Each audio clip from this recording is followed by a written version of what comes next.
ሰላም ጤና ፍቅር በረከት ተመኘንላችሁ ውድ ቤተሰቦቻችን በየላችሁበት የዓለም ዳርቻ ሁሉ እንደምን ቆያችሁን።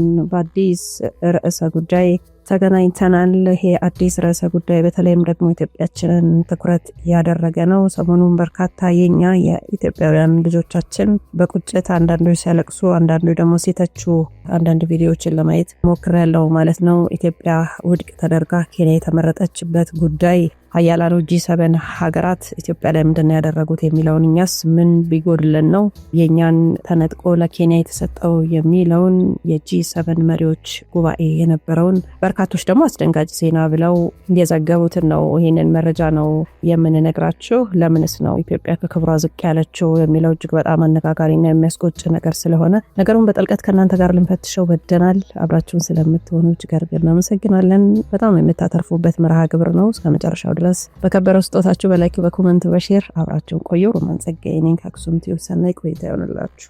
በፈረንሳይ G7 ስብሰባ ተካሂዷል። እንደሚታወቀው ሰሞናችንን ማለት ነው ከሰኔ 15 እስከ ሰኔ 17 2026 የG7 መሪዎች ስብሰባ የተካሄደው በፈረንሳይ ነው፣ በኤቪያን ሌቫን ከተማ ማለት ነው።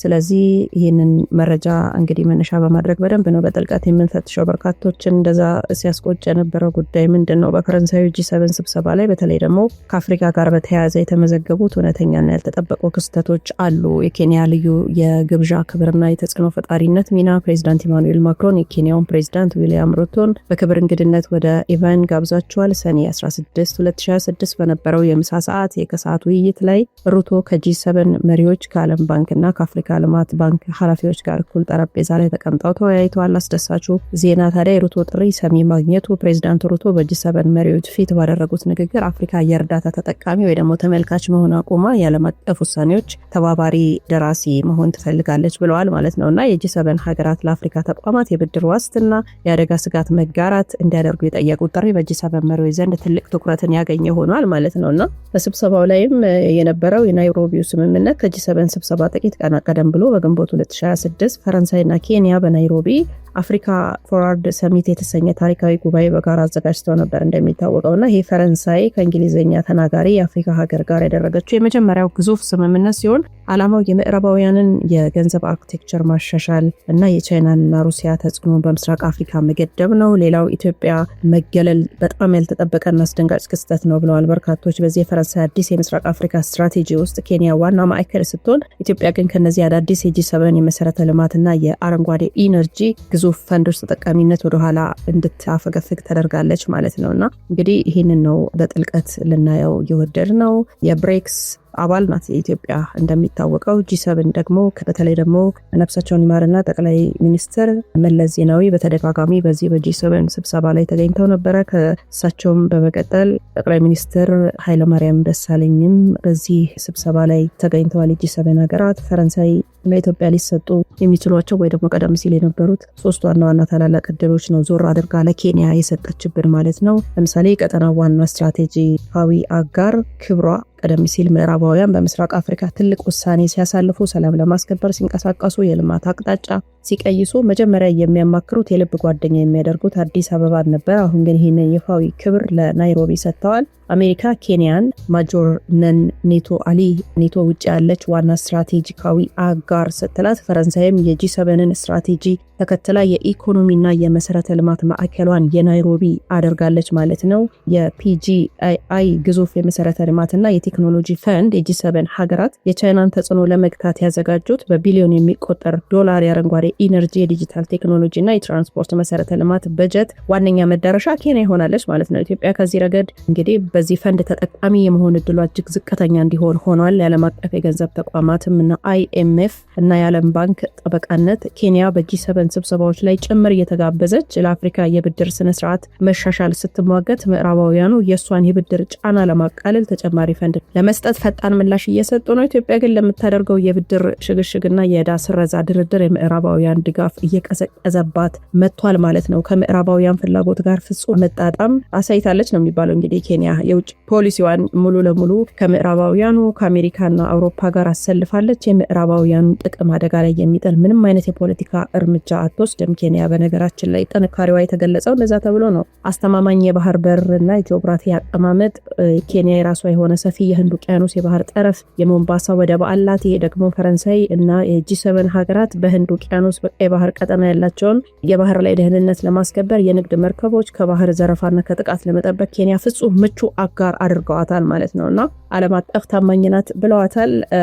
ኬንያ እንደ ሄይቲ ላሉ ዓለም አቀፍ የሰላም ማስከበር ዘመቻዎች ወታደሮቿን ቀድማ በማሰማሪያት የምዕራባውያንን የደህንነት ሸክም አቅንታለችና ይሄ ደግሞ በጂ7 መሪዎች ዘንድ ታማኝና አላክባሪ ሀገር እንድትባል አድርጓታል። ኢትዮጵያችን ለምን ደከመች የሚለውን ስናይ ደግሞ ኢትዮጵያን እድል እንድታጣ ያደረጓት ዋና ዋና ድክመቶቿ የውስጥ አለመረጋጋትና ጦርነቶች ናቸው። እንግዲህ ራሳችን በፈጠርነው ራሳችን እየቆፈርን ያለነው በወንድሙ ላይ በመነሳቱ ነው ማለት ነው። ላለፉት ጥቂት ዓመታት እንደሚታወቀው በሀገሪቱ የነበሩ ተከታታይ የውስጥ ግጭቶች፣ የሰሜኑ ጦርነት እና አሁንም በተለያዩ ክልሎች ያሉ አለመረጋጋቶች የሀገሪቱን የዲፕሎማሲ አቅም በከፍተኛ ሁኔታ አዳክመውታል። የምዕራባውያን መረጋጋት የሌለባት ሀገር የስትራቴጂ አጋር ልትሆን አትችልም በሚል እምነት ወደ ኋላ አፈግፍገዋል። ሌላው ከምዕራባውያን ተቀናቃኞች ጋር መወገን፣ ለምሳሌ ወደ ብሬክስ መግባት። ኢትዮጵያ የብሬክስ ጥምረት አባል መሆኗን ተከትሎ የውጭ ፖሊሲዋን ይበልጥ ወደ ቻይና፣ ሩሲያና የተባበሩት አረብ ኤምሬትስ አስጠግታለች። የጂ7 ሀገራት ደግሞ ብሬክስን እንደ ዋና የፖለቲካና የኢኮኖሚ ተቀናቃኝ ስለሚያዩት የስትራቴጂካዊ ጥቅማቸው ቁልፍ ወደ ምስራቁ ጎራ ለገባቸው አዲስ አበባ መስጠት አልፈለጉም ማለት ነው እና ቀጠናዊ ውጥረቶቿና የዲፕሎማሲ መገለሏ ኢትዮጵያ ከሶማሌ ጋር የገባችበት የባህር በር ውዝግብ፣ ከሶማሌላንድ ጋር የተፈረመው የመግባቢያ ሰነድና ከግብጽ ጋር ያለው የህዳሴ ግድብ ውጥረት በጎረቤት ሀገራት ዘንድ ጥንቃቄ የተሞላበት እይታ እንዲኖር አድርጓል። ፈረንሳይም ሆነች ሌሎች የጂ7 ሀገራት በእነዚህ ቀጠናዊ ውጥረቶች ውስጥ እጃቸውን አስገብተው ጥቅማቸውን ማጣት አይፈልጉም ማለት ነውና እንግዲህ ኢትዮጵያችን ምን ታጣለች የሚለው ዲፕሎማሲ የበላይነት ነው የምታጣው። በአፍሪካ ህብረትና በምስራቅ አፍሪካ በነበራት ታሪካዊ ተሰሚነት ላይ ትልቅ ጥላ ያሳርፋል። የምስራቅ አፍሪካ ጉዳይ ሲነሳ የዓለም ሀያላን መጀመሪያ ናይሮቢን የሚያነጋግሩ ከሆነ የኢትዮጵያ የፖለቲካ ተጽዕኖ የመቀነስ አደጋ አለው ማለት ነው። ሌላው የውጭ ቀጥታ ኢንቨስትመንት ነው ይቀንሳል የተባለው። ታላላቅ የውጭ ኩባንያዎች በተለይም የምዕራባውያን የቴክኖሎጂና የኢነርጂ ተቋማት የጂ7 ሀገራት የፖለቲካ አቅጣጫን ተከትለው መዋለ ንዋያቸውን ወደ ኬንያ ያዞራሉ። ይህም ኢትዮጵያ ልታገኝ የምችለውን የዶላር ፍሰትና የስራ እድል ይቀንሰዋል ማለት ነው። በዓለም አቀፍ ድርድር ላይ ብቻዋን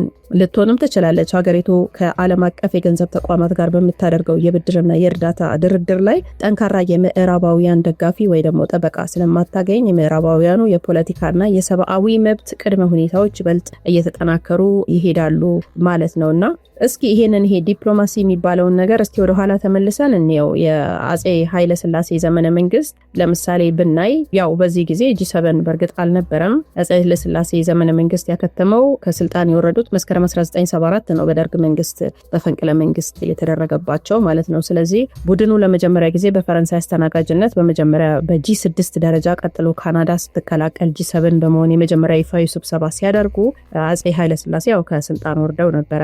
ሆኖም ግን አንድ የታሪክ እውነታ አለ ብዙዎች የሚያነሱት። ምንም እንኳን የጂ7 ጥምረት በንጉሱ ዘመን ባይኖርም ከዛ ጀምሮ ነው እንግዲህ ታሪክን የፈተሽኩት። አጼ ኃይለ ሥላሴ አሁን የጂ7 አባል ከሆኑ ታላላቅ የምዕራባውያን ሀገራት በተለይ ደግሞ ከአሜሪካ ከዩናይትድ ኪንግደም እና ፈረንሳይ ጋር የነበራቸው ዲፕሎማሲያዊ ግንኙነት እጅግ በጣም የጠበቀና ለአፍሪካ ቀጠና ምሳሌ የሚሆን ነበረ ማለት ነውና በዚያ ዘመን በአሜሪካ በኤርትራ ቃኘው ስቴሽን ወታደራዊ ኮሚኒኬሽን ማዕከል ነበራት። ንጉሱ በምዕራባውያኑ ዘንድ ትልቅ ክብርና ተሰሚነት የነበራቸው የምስራቅ አፍሪካ ዋነኛ ስትራቴጂካዊ አጋር ነበሩ። የዛሬዋ ኬንያ ያንን የዲፕሎማሲ ማዕከልነት ደረጃ ማግኘቷ ነው እንግዲህ የታሪክ ምሁራንን የድሮውን የኢትዮጵያ ወርቃማ የዲፕሎማሲ ዘመን እንዲያስታውሱ ያደረጋቸው ማለት ነው። ኢትዮጵያ የብሬክስ አባል ለመሆን ያደረገችው ጉዞ አለ። ለምሳሌ የመጀመሪያው ጥሪ ያለ ነሐሴ 2023፣ ይፋዊ መግቢያዋ ጥር 1 2024 ነው ወደ ብሬክስ የገባችው ማለት ነውና አዲስ አበባ ጥቅምና ፍላጎቷን ታስጠብቃለችም እየተባለ ነበረ ማለት ነው። ስለዚህ አሁን ወደ ጂ7 አዙረን ደግሞ እንመልከተው። ኢትዮጵያ መቼ ነው የጂ7 ስብሰባን የተካፈለችው? ያው የጂ7 አባል አይደለችም በነገራችን ላይ። ምክንያቱም ኢትዮጵያ የጂ7 አባል ሆና አታውቅም፣ ወደፊትም አባል የመሆን እድል የላትም። ምክንያቱም የጂ7 አባላት መስፈርቶቹ በጣም እጅግ በጣም ከፍተኛ ናቸው። እኛ ደግሞ እየሰራን ስላልሆነ ወደፊት ራሱ አሁን ካለንበት አቋም አንጻር ወደፊት ራሱ የጂ7 አባል መሆን እንችላለን ብዬ በግል ይሄ ግል አስተያየቴ ነው መሆን እንችላለን ብዬ አላስብም። ምክንያቱም ጂ7 አሜሪካ፣ እንግሊዝ፣ ፈረንሳይ፣ ጀርመን፣ ጣሊያን፣ ብሎክ፣ ካናዳና ጃፓን ዝግ የሆነ ማንም በፈለገ ጊዜ ማመልከቻ አስገብቶ የማይቀላቀለው የዓለማችን ሀያላን ሀገራት ክለባቸው ወይ ደግሞ ስብስባቸው ነው ማለት ነው። አንድ ሀገር የዚህ ቡድን አባል ለመሆን ከባድ የሆኑ መስፈርቶችን ማሟላት አለበትና ለምሳሌ አንዱ እጅግ የዳበረ ኢኮኖሚ አቅም ነው። አባላቱ የዓለምን የፋይናንስ ስርዓትና ንግድ የሚቆጣጠሩ የኢንዱስትሪ መናኸሪያ የሆኑ በነፍስ ወከፍ ገቢ ጂዲፒያቸው እጅግ የበለጸጉ ሀገራት መሆን አለባቸው። የዚህ የጂ7 G8 ነበሩ በነገራችን ላይ ሩሲያ ራሷን ስላገለለች ነው እንጂ። ሌላው የሊበራል ዲሞክራሲ ስርዓት ሊኖረን ይገባል። ይሄ ቡድን የኢኮኖሚ ብቻ ሳይሆን የፖለቲካ ጥምረትም ነው። አባላቱ በምርጫ የሚመሩ የሰብአዊ መብት አያያዛቸው በምዕራባውያን መመዘኛ ከፍተኛ የሆነ የህግ የበላይነት ያላቸው መሆን አለባቸውና ሌላው በሶስተኛ ደረጃ የሚነሳው የካፒታሊስት የገበያ ስርዓት ነው። ፍሪ ማርኬት ኢኮኖሚ፣ የመንግስት ጣልቃ ገብነት የሌለበት ነፃና ግልጽ የሆነ የካፒታሊዝም የኢኮኖሚ ስርዓት መከተል ግዴታ ነው የጂ7 ሀገራት ተርታ ለመግባት ማለት ነውና ኢትዮጵያ በማደግ ላይ ያለች ሀገር በመሆኗ የፖለቲካና የኢኮኖሚ ስርዓቷ ከነዚህ መስፈርቶች ጋር ስለማይጣጣም የጂ7 አባል መሆን አትችልም። እንግዲህ አንዳንዶች ብዥታ ካለባችሁ ምናልባት ከጂ7 ሀገር ነቅለዋት ነው ወጣ ነው የሚል ስሜት እንዳይኖራቸው ነው ይህንን ማብራራው ማለት ነው። የጂ7 አባል ሀገር አይደለችም። ግን ደግሞ በጂ7 አባል ስብሰባ ላይ በተለይ ደግሞ ጠቅላይ ሚኒስትር የቀድሞ ጠቅላይ ሚኒስትር አቶ መለስ ዜናዊ በተደጋጋሚ እዛ ስብሰባ ላይ ተሳትፈው ነበረ። አፍሪካ ውስጥ እነዚህ መስፈርቶች ሙሉ በሙሉ አሟልቶ የጂ7 አባል መሆን የሚችል አንድም ሀገር እንደሌለ ነው መረጃው የሚያሳየውና ለመሆኑ ለምንድን ነው ኢትዮጵያ ተዋረደች፣ ኢትዮጵያ እድሏን አጣች እያሉ በርካቶች አሁን ላይ በቪዲዮ እየወጡ ሲናገሩ፣ ሲተቹ፣ ሲቆጩ የታየው ለምንድን ነው? ለኬንያ ስለምንድን ነው የተሰጠው የሚለው ማንሳት ተገቢ ነው። እያወራን ያለነው ስለ አባልነት አይደለም። በጂ7 ሀገራት ዘንድ ስለሚሰጥ የልዩ ስትራቴጂካዊ አጋርነትና የግብዣ እድል ነው ማለት ነው። ጂ7 በየዓመቱ በሚያደርጉት የመሪዎች ጉባኤ ላይ ከአባላቱ ውጭ ያሉ በማደግ ላይ ያሉ ሀገራትን በክብር እንግድነት ይጋብዛል ማለት ነው። ይህ ግብዣ ዝም ብሎ በይስሙላ ሳይሆን የጂ7 ሀገራት በዚያ ዘመን በአፍሪካ ውስጥ እጅግ የምናምነው አብረን መስራት የምንፈልገውና የምንደግፈው ማንን ነው የሚሉትን መሪዎች የሚመርጡበት ትልቅ የፖለቲካ መድረክ ነውና የድሮ የኢትዮጵያን እድል ስናይ ቀደም ባሉት ዓመታት ለምሳሌ በ2017 በጣሊያን፣ በ2018 በካናዳ፣ በ2019 በፈረንሳይ በተደረጉ የጂ7 ስብሰባዎች ላይ የኢትዮጵያ መሪዎች በክብር እንግድነት ተጋብዘው ነበረ። ከዓለም ሀያላን ጋር እኩል ጠረጴዛ ላይ በመቀመጥ የአፍሪካን ድምጽ ያሰሙ ነበረ ማለት ነው። አሁን እንግዲህ ኢትዮጵያ ያጣቸው ይህንን ነው። ልብ በሉ። በዚያ ዘመን ጂ7 ኢትዮጵያን የምስራቅ አፍሪካ ዋና ተላላኪና አጋር አድርጎ ይወስዷት ነበረ። አሁን ለኬንያ የተሰጠው ድል ያንን የክብር ወንበር የቢሊዮን ዶላር የመሰረተ ልማት ድጋፍ እና የዲፕሎማሲ ቀዳሚነት ከኢትዮጵያ ተነጥቆ ለኬንያ ተሰጥቷል ነው። እንግዲህ ይሄ የሆነው በራሳችን ድክመት ነው እያሉ ነው ኢትዮጵያውያን። የኬንያው ፕሬዚዳንት ዊሊያም ሩቶ በጂ7 ስብሰባዎች ላይ በቋሚነት የጋበዙት የአፍሪካ ዋና ተሟጋች ሆነዋል ማለት ነውና ስለዚህ እንግዲህ ኢትዮጵያችን ከነዚህ ጥቅሞች ስለተገለለች ነው ተዋረድን፣ ተገለልን፣ ባለው ጦርነት በደንብ ስላልሰራን እያሉ በርካቶች በቪዲዮ እየወጡ ይህንን ነገር ስብሰባውንም እየጠቀሱ ጂ7 የሆነ የመጨረሻውን ስብሰባ ሰሞኑን የተካሄደው ማለት ነው እየጠቀሱ እየተናገሩ ነበረ። አቶ መለስ ዜናዊ በነበሩ ሰዓት በጂ7 መሪዎች ዘንድ በአፍሪካ ጉዳዮች ላይ እንደ ትልቅ ተከራካሪና የኢኮኖሚ ምሁር ይታዩ ስለነበረ በጂ7 እና በጂ8 ሩሲያ በነበረችበት ዘመን ጂ8 ነበር ብያቸዋለሁ። በእነዚህ ስብሰባዎች ላይ በተደጋጋሚ መጋበዝ ትልቅ የዲፕሎማሲ እድል አግኝተው ነበረ የቀድሞ ጠቅላይ ሚኒስትር አቶ መለስ ዜናዊና የ2004 ስብሰባ አሜሪካ ሲ አይላንድ በፕሬዚዳንት ጆርጅ ቡሽ ግብዣ አቶ መለስ ዜናዊ ከአፍሪካ ረሃብን ለማጥፋትና ግብርናን ለማሳደግ በተቀረጸው የጂ8 ልዩ መድረክ ላይ ተሳትፎ ነበረ። 2005 ስብሰባ ደግሞ ዩናይትድ ኪንግደም ግሌኒግ በወቅቱ የእንግሊዝ ጠቅላይ ሚኒስትር በነበሩት ቶኒ ብሌር አዘጋጅነት ኮሚሽን ፎር አፍሪካ የአፍሪካ ኮሚሽን ተቋቁሞ ነበረ። አቶ መለስ የዚህ ኮሚሽን አባል በመሆን የጂ8 ሀገራት ለአፍሪካ የዕዳ ስረዛ፣ ዴቢት ሪሊፍ እና የገንዘብ እርዳታ እንዲያደርጉ ትልቅ ዲፕሎማሲያዊ ድል ያስመዘገቡበት ስብሰባ ነበር ማለት ነው። የ2008 ስብሰባ ደግሞ ጃፓን ቶኪዮ አቶ መለስ ዜናዊ የኔፓድ መሪዎች ኮሚቴ ሰብሳቢ በመሆን የአፍሪካን የልማት አጀንዳዎች ይዘው በጃፓን ስብሰባ ላይ ተሳትፈው ነበረ። ከላይም እንዳልኳቸው የቀድሞ ጠቅላይ ሚኒስትር ኃይለማርያም ደሳለኝ እንደ አውሮፓውያን የዘመን ቀመር 2017 ላይ ጣሊያን ታኦርሚና የጂ7 መሪዎች 43ኛው ጉባኤ በጣሊያን ሲያደርጉ የቀድሞ ጠቅላይ ሚኒስትር አቶ ኃይለማርያም ደሳለኝ በክብር እንግድነት ተጋብዘው ነበረ። በዚህ ስብሰባ ላይም እንደ አሜሪካው ፕሬዚዳንት ዶናልድ ትራምፕ፣ የፈረንሳዩ ኢማኑኤል ማክሮን እና የጀርመን አንጌላ መርክል ካሉ መሪዎች ጋር በአንድ ጠረጴዛ ዙሪያ በመቀመጥ አፍሪካ ውስጥ ስለሚደረግ የኢኮኖሚ ሽግግር፣ ስለ ቴክኖሎጂ እድገት፣ ስለ ቀጠናዊ ጸጥታ ተወያይተዋል ማለት ነው። ስለዚህ ኢትዮጵያ ከዚህ ቀደም በአቶ መለስ ዜናዊና በአቶ ኃይለማርያም ደሳለኝ ዘመን በጂ7 ስብሰባዎች ላይ በክብር እየተጋበዘች የዓለም ሀያላን ከአፍሪካ ጋር ያላቸውን ግንኙነት አዲስ አበባ ላይ ሆነው ይወስኑ ነበር። አሁን ግን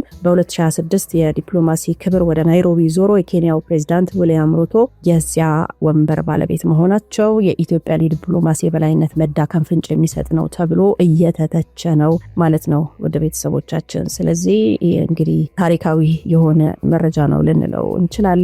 ታሪክ ሁል ጊዜ ለባለቤቱ ታማኝ አይደለም ይላሉ ጸሐፊያን። ከአንድ ክፍለ ዘመን በላይ የምስራቅ አፍሪካ የዲፕሎማሲ እምብርትና የዓለም ሀያላን ቀዳሚ መዳረሻ የነበረችው አዲስ አበባችን ዛሬ በአንድ ታላቅ የታሪክ መገፋፋት ውስጥ እንደምትገኝ ነው የሚያሳየው መረጃው። በአሁኑ ወቅት በዲፕሎማሲው ዓለም ውስጥ እጅግ አነጋጋሪ የሆነው ይኸው አጀንዳ ብዙዎች ኢትዮጵያውያን በዓለም መድረክ ተዋረደች እያሉ እንዲጮሁ አድርጓቸዋል። ታዲያ የጂ7 ሀያላን ሀገራትና ፈረንሳይ ለዓመታት አብሯት የነበረውን ስልታዊ ወንበርና ወርቃማ ድል ነጥቀው ለምን ለኬንያ ሰጡ የሚለውን ነው ከላይ ያየ ነው። ከዚህ በስተጀርባ ያለው ሚስጥራዊ ፖለቲካ ቁማር ምንድን ነው? ከስር መሰረቱም ግን ብናየው ይሄን ነገር ጥሩ ነው። የፖለቲካ ቁማር ለመሆኑ ኢትዮጵያ የዚህ ሀያላን ክለብ አባል ነበረችው የሚለው ጥያቄ ያላችሁ ሰዎች ካላችሁ አይደለችም ነው፣ አባል አይደለችም። የጂ7 የዓለማችን እጅግ የበለጸጉ የሊበራል ዲሞክራሲና የነጻ ገበያ ስርዓት ያላቸው ሀገራት ዝግ ክለብ ነው ይሄ ማለት ነውና ኢትዮጵያ አባል ሆናም አታውቅም።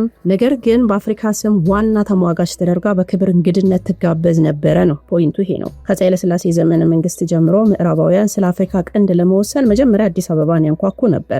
በቅርብ ታሪካችን እንኳን በጠቅላይ ሚኒስትር መለስ ዜናዊና በጠቅላይ ሚኒስትር ኃይለማርያም ደሳለኝ ዘመን የኢትዮጵያ መሪዎች በጂ7 ስብሰባ ላይ በክብር እየተጋበዙ ከዓለም ሀያላን ጋር እኩል ጠረጴዛ ላይ በመቀመጥ የአፍሪካን ድምጽ ያሰሙ ነበረ።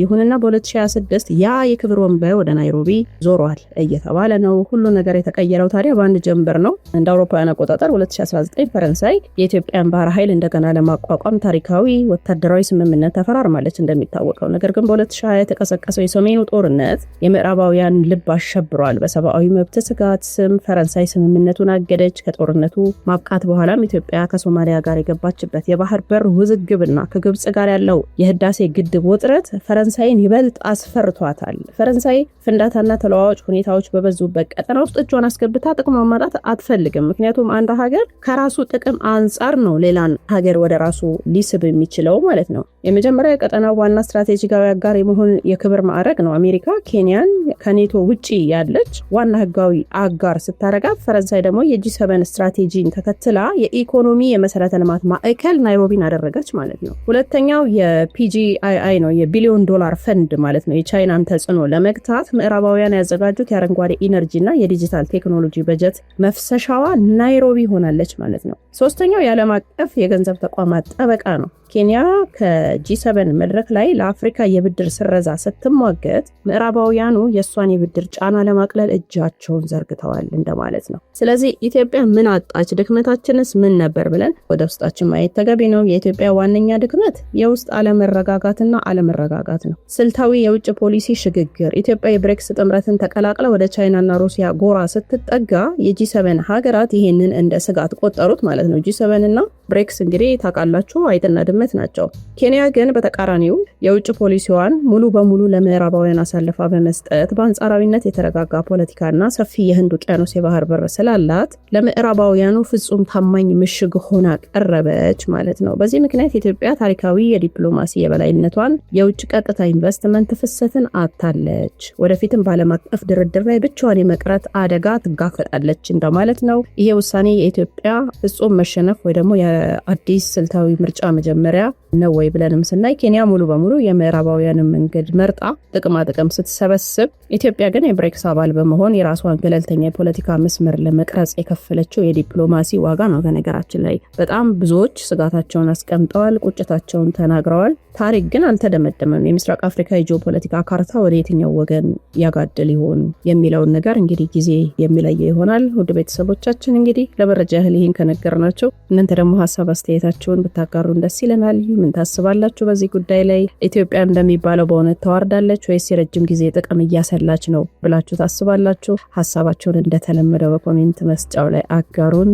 አብራችሁን ስለነበራችሁ እጅግ አድርገን እናመሰግናለን። በቀጣይ መረጃ እስከምንገናኝ ቸር ቆዩልን።